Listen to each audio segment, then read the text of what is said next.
Chapters on Mughal Empire removed.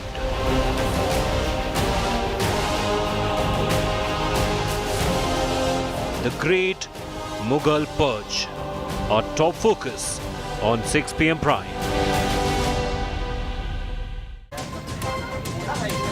Good evening, you're watching 6 p.m. Prime here on India Today. I'm Akshita Nandagopal, and this evening we're going to be talking about all of the politics, the debate over the Mughals yet again. The NCERT has in fact removed a chapter on the Mughals, and this has been brought into effect in Uttar Pradesh.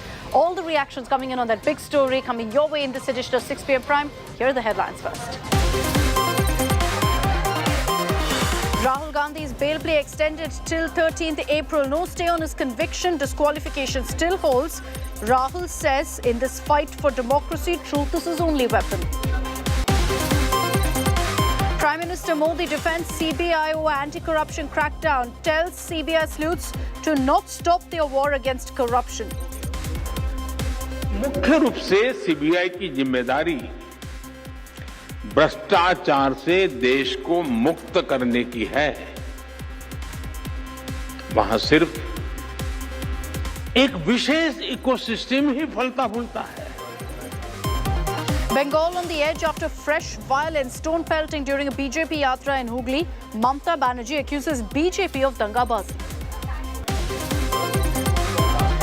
Jaishankar schools the West yet again on Rahul's disqualification. Says the motor-mouth West is a habitual offender. West has a bad habit for a long time of commenting on other people. Okay, they somehow think it's some kind of God-given right, huh? and I think they will have to learn only by experience. Karnataka Congress Chief DK Shivkumar garrowed by supporters of a Congress Neta Yogesh Babu. They staged massive protest and demand ticket for the Congress leader in upcoming elections. And no relief for AAP's Manish Sisodia in Delhi Liquorgate probe. Court extends judicial custody till April 17th.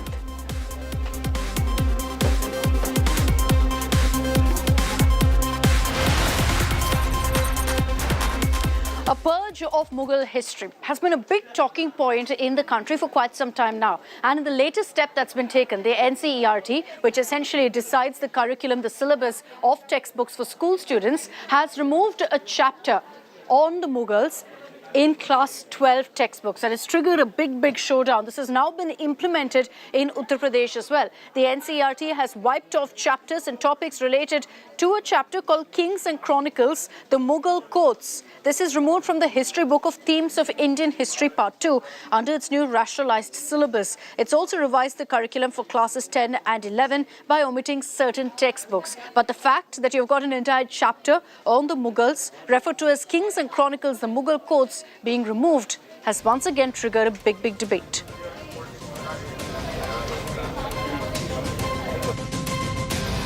नहीं, जो अच्छी चीजें देश की पढ़ाई जानी चाहिए थी पहले से वो नहीं पढ़ाई जा रही, उसे छिपाया गया, सच को छिपाया गया, झूठ को पढ़ाया गया। आज सच को पढ़ाने की तैयारी है, उसका वेलकम। सरकार को ऐसे फैसले लेने चाहिए जिससे मुल्क के अंदर रहने वालों को फायदा हो, प्रदेश को फायदा हो, रोजगार की तरफ ध्यान दिया जाए और जो है हमारे नौजवान जो है बेरोजगार फिर रहे हैं उस तरफ तवज्जो देने की ज़रूरत है। ऐसी चीज़ों से ना तो मुल्क को फ़ायदा है ना मुल्क के अंदर रहने वालों को फ़ायदा है। मुगल शासन हिंदुस्तान में बहुत लंबा रहा है, इसको सिर्फ उत्तर प्रदेश से हटाने से कोई हट थोड़े जाएगा। इतिहास हिंदुस्तान के अंदर महदूद नहीं, ये इतिहास दुनिया में जो मुगलों ने शासन किया वो छुपा हुआ नहीं है। So what exactly has been removed from the 12th syllabus based on this new decision by the NCERT? Let's break it down for you. Essentially, class 12 textbooks will not have, in fact, a certain part of the Mughal architecture, the Mughal emperors, etc. But here's a list of several such decisions that have been taken. Mughal Gardens, most recently, was renamed as Amrit Udyan. And this triggered, of course, all of that talk about the iconic Mughal Gardens being renamed to get rid of their legacy. Allahabad was renamed to Prayag Prayagraj, again in Uttar Pradesh, where we're seeing right now this talk about school textbooks. Aurangabad in Maharashtra renamed to Sambhajinagar, and only recently done by the Eknath Shinde government. The Aurangzeb Road in the national capital in Delhi was renamed to Dr. APJ Abdul Kalam Road as well. So you're seeing, of course, a list of such decisions taken. The latest is this one, where a chapter focusing completely on the Mughal Empire has been removed by the NCERT in their textbooks. So this is just a list that we've shown you right now of all the decisions that have been taken, in which, in fact, Mughal history and any attempt to show off their legacy has been removed. I want to bring in right now Gaurav Sawant, who's joining us on this broadcast. Gaurav, what do you make of this particular decision? Now, whether we like it or not, and there's a lot of debate about what Mughals have done for India, they are irrefutably a part of Indian history. They are a part of the Indian history. They are not the Indian history. There's more to Indian history than just the Mughals, but be that as it may, as far as the NCERT and the CBSE are concerned, they're saying this is a part of a rationalization process. Sure. Some aspects of history in history books, they're being repeated in several chapters, or in, you may study the same thing in class 7th and then again in class 11th, in 8th and then again the 12th, and not study about some other heroes of this country. So there is a lot more to such a huge country that is India. For example, the introduction of a chapter or a bigger chapter on Chhatrapati Shivaji Maharaj, one on Maharana Pratap. So all of this, the NCERT, the CBSE and educationists say is rationalizing history. Some argue it's the purge or the downscaling of the Mughals. Another aspect that was raised is the Mughals ruled India between 1526 when Babur invaded India. Remember, Babur was an invader who came from Samarkand. Sure. And Babur invaded India, and by 1707, Aurangzeb was dead, and then came the later Mughals. So is there an over-glorification of just the Mughals, as some argue that the Marxist historians presented one version of history? But history books have been, Akshita, looked at and revised repeatedly. But to remove an entire chapter, you made some points, very valid ones, about Chhatrapati Shivaji Maharaj, for example, and having more prominence on that. Maybe that's the revision that should be done, and not removing the Mughals completely or a chapter on them. So when I spoke to officials, they said it's not that students in school will not read about Mughals at all.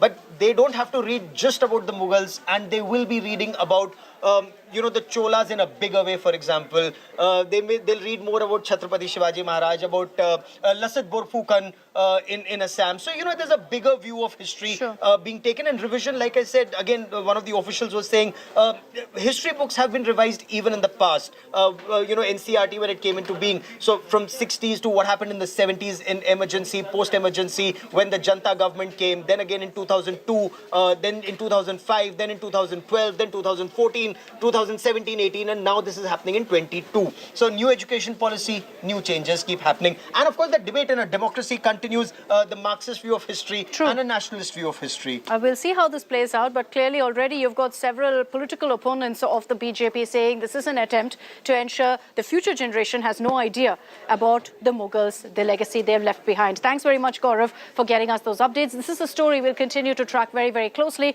I want to shift focus now to some breaking news that's coming in.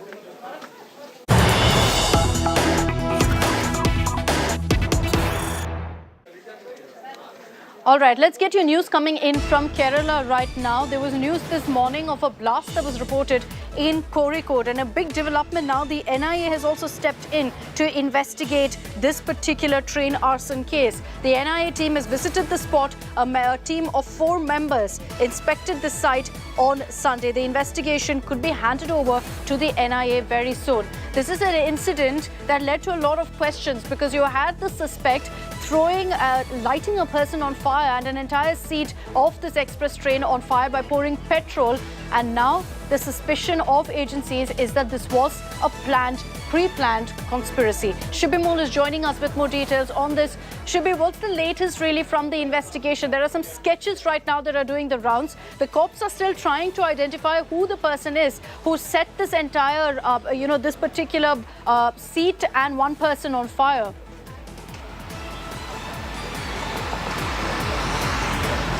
Well, Akshita, the latest that we're picking up is the Kerala police has constituted an SIT, a special investigative team for this, which will be headed by the ADGP Law and Order, M.R. Rajat Kumar. Now, what we're understanding is they have reached the police. The DGP was saying that they have got specific leads. They've got proper leads to the person. They'll soon nab the person, is what we're understanding. Now, yesterday, when this incident took place, initially it was concluded that the attacks took place on a specific passenger, on a woman passenger, in fact. But later on, the eyewitnesses who were inside the train, who saw what happened, said that it was not a specific attack on one person, but on a lot of people who were seated there. The person here, the accused here, came with two bottles of petrol and he sprayed it on the people who were seated there and he set them on fire and he quickly escaped from that place. Now, what's unfortunate here is 3 people who saw this inside the train were out of fear and panic, jumped off the train to save themselves and lost their lives. Quickly, Shibi, just one question. Is there a suspicion that this was some sort of a terror attack? Is there a suspicion of that? Well, when we spoke to police officials, they were saying that we're not completely ruling out any angle right now, but currently our focus is to nab the person.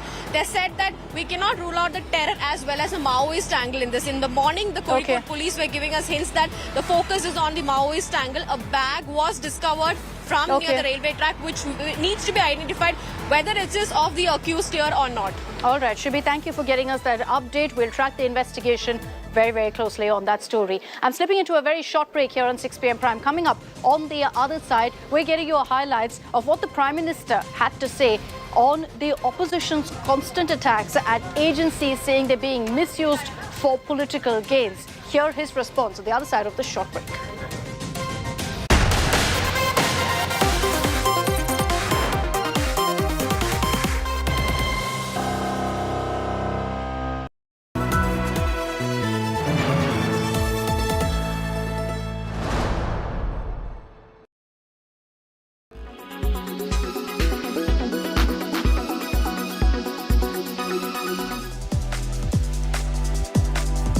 NMACC, the Neeta Mukesh Ambani Cultural Centre, is now being touted as the Met Gala of India. A costume exhibit examined and honoured the arts and crafts of India.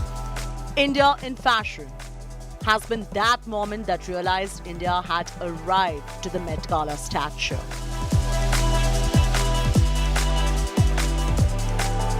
Whether it was watercolours from the Mughal Empire to runway ensembles from the likes of Saint Laurent, India in fashion serves as a functional catalogue. The showcase featured works of Indian designers like Abu Jani Sandeep Khosla, Anamika Khanna, Anita Dongre, Anuradha Vakil, Manish Arora, Manish Malhotra, Rahul Mishra, Ritu Kumar, Sabyasachi Mukherjee, Sanjay Garg and Tarun Tahiliani. These were complemented by the works of their global counterparts like Christian Dior, Balenciaga, Schiaparelli, Gabrielle Coco Chanel, Jean-Philippe Boët and Saint Laurent.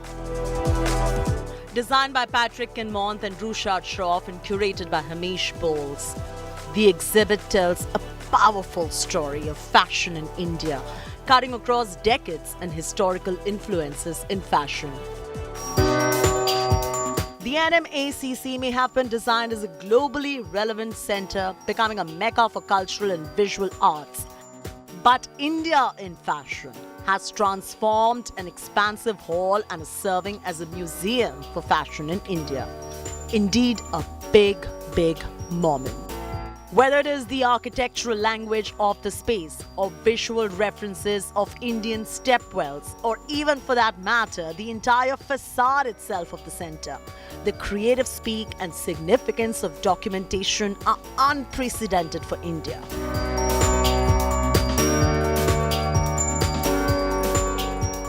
If one has ever witnessed the fashion museum and exhibits at the Met in New York and the manner in which the lineage of fashion and history's confluence get communicated, this is not a leaf but the entire tree of the dynamic lay of the land of fashion in India, quite literally. In New Delhi, Chaiti Narula for India Today.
Make your media plan smarter with India Today Live TV on your connected devices.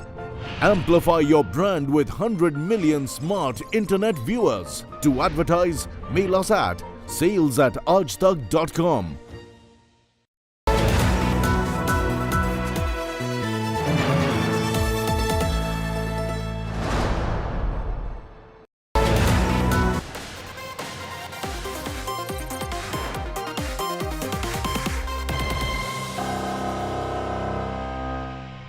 Welcome back. Let's get you details now of the big political showdown over Prime Minister Modi's comments today. He attended the Diamond Jubilee celebrations of the CBI and responded to the opposition's constant political attacks at the CBI and other agencies. Let's highlight that for you. You have the opposition constantly saying that the CBI is working at the centre's behest.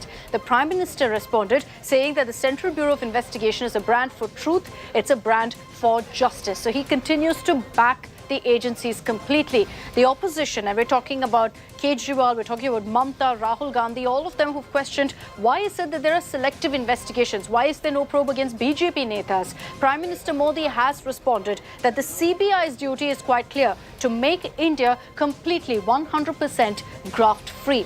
Let's get you more details of how the Prime Minister's countered the opposition's attack. The opposition has also said that the CBI is nothing but a tool used by the government to silence opposition parties. Prime Minister Modi has responded saying there's utmost transparency when the CBI investigates a case, thereby completely ruling out any talk of a political conspiracy in play. Let's get you all the details and the highlights of what the Prime Minister said in our next report.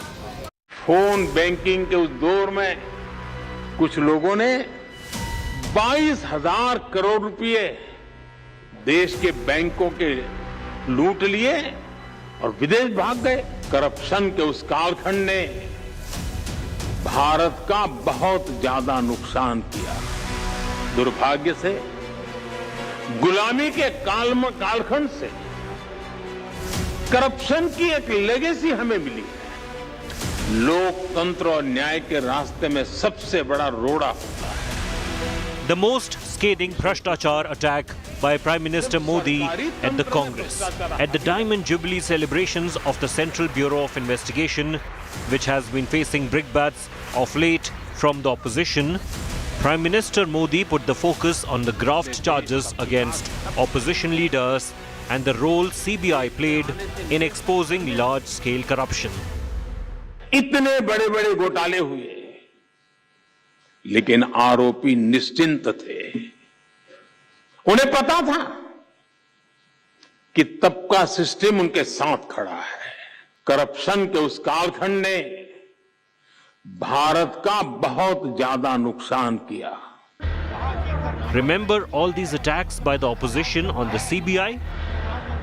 जिस तरह से ये trend बनता जा रहा है कि विपक्ष के जितने भी राज्य हैं उन राज्यों में काम नहीं करने दिया जाएगा, तो या तो उन राज्यों के अंदर ईडी सीबीआई छोड़ के उन विपक्षी दलों के राज्यों के अंदर उनको तंग किया जाता है या गवर्नर के जरिए उन लोगों को तंग किया जाता है, तो इस तरह से ये ठीक नहीं है। They think they can frighten the opposition using ED, CBI, income tax. The Prime Minister responded to all the allegations of the opposition that agencies are acting at his government's behest. भ्रष्टाचार कोई सामान्य अपराध नहीं होता।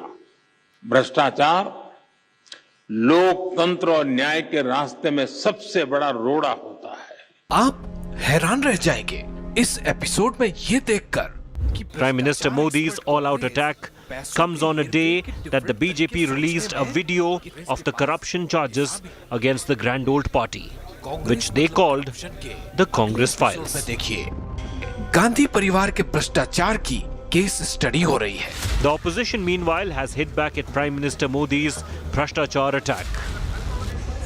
भारत के प्रधानमंत्री CBI की जो तारीफ कर रहे हैं, वास्तव में उसकी कार्यशैली के कारण तारीफ कर रहे हैं या सीबीआई प्रधानमंत्री जी के जेब की संस्था बन चुकी है इसके कारण तारीफ कर रहे हैं। भाई भतीजावाद, परिवारवाद, The war of words over corruption is becoming the #1 talking point in the run-up to the 2024 elections, with the opposition mounting their attack of agencies being misused. Has the Prime Minister effectively countered the opposition's narrative now? जब सरकारी तंत्र में भ्रष्टाचार हावी रहा, Bureau Report, India Today. लोकतंत्र को फलने फूलने नहीं देता. Let's take this across now to Munish Pandey, who tracks very closely the agencies for us. Munish, good evening. You've, of course, seen all of the political targeted attack at the agencies of late. The opposition has raised several questions of the agencies, of the CBI as well, saying that there are very targeted investigations that are taking place. And now you've got the Prime Minister also stepping in, saying that there is no truth to any of these allegations. There will, however, be questions about the track record of the CBI. And if you look at the investigations they're currently carrying out, it is largely against opposition leaders. Well, Akshita, as far as CBI is concerned, CBI is the agency which has a conviction rate of more than 75%.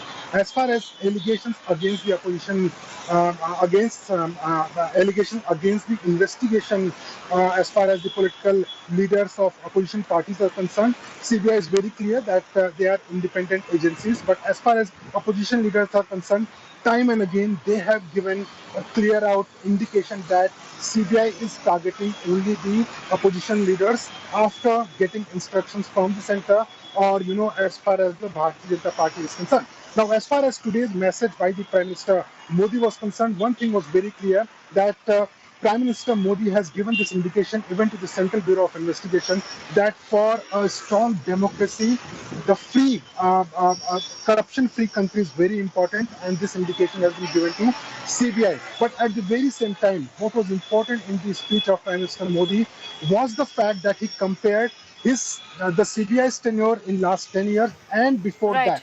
Now, before that, when we talk about, he targeted that there were corrupt leaders and they never wanted this corruption to stop because they were involved in it, and that is why he indicated Bhai Bhatijawad and Parivarwad, indicating Lalu Prasad Yadav family and Rahul Gandhi family. So, of course, it will have far-reaching political implications, Akshita.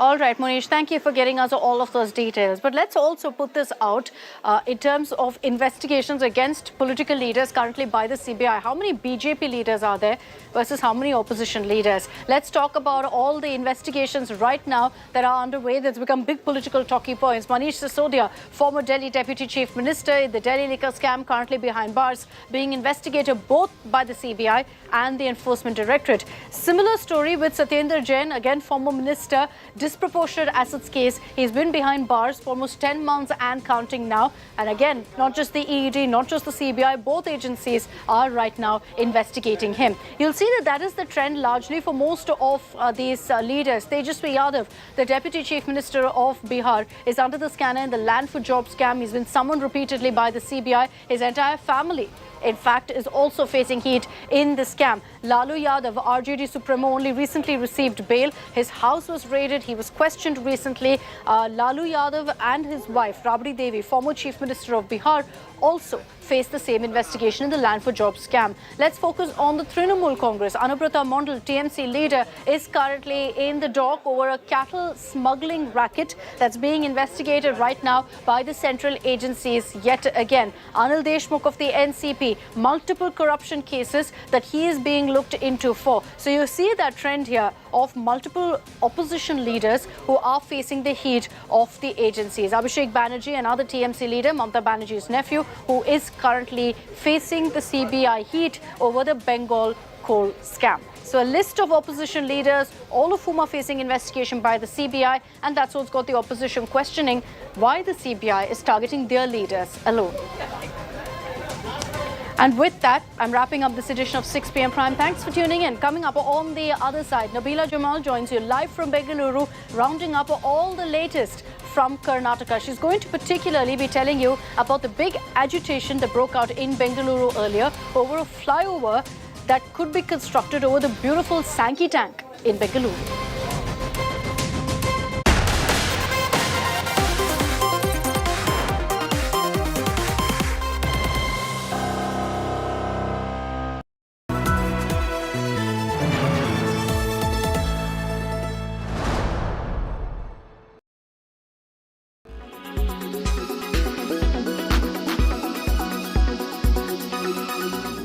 according to our prakritis, like people who are more high on air element or more on vata types, they need even more hydration than maybe a kapha person who's more high on water and earth element. And then we have pitta people who have more fire element in them. They need the most of hydration in this period.